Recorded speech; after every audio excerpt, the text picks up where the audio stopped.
अस्सलाम वालेकुम, मैं हूं मोहसिन अली। डायबिटिक काउंसलिंग के इस सेशन में आज मैं आपके साथ RDNA सेगलुटाइड की इंजेक्शन टेक्निक शेयर करूंगा। सबसे पहले हैंड वॉश करके खुश्क कर लें। अल्कोहलिक स्वैब से वाइल की बलाई सतह को साफ करें।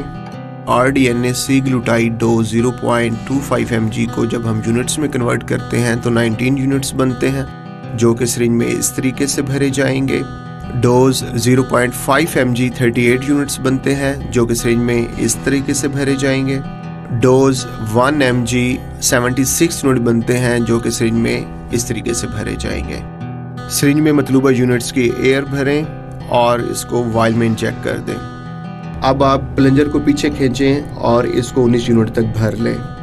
रिकमेंडेड गाइडलाइंस के मुताबिक ये सबक्यूटेनियस इंजेक्शन आप एब्डोमिनल रीजन में, आउटर थाइस में और अपर आर्म में आउटर साइड पे इंजेक्ट कर सकते हैं।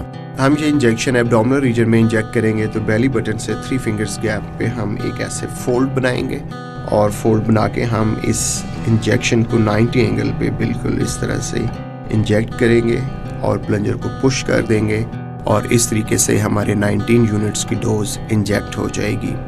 इस्तेमाल के बाद सिरिंज को शॉप कंटेनर में डाल दें। मज़ीद मालूमात के लिए माई मेड हेल्पलाइन सर्विस से जुड़े रहें। अपना बहुत ख्याल रखिएगा। अल्लाह हाफिज़।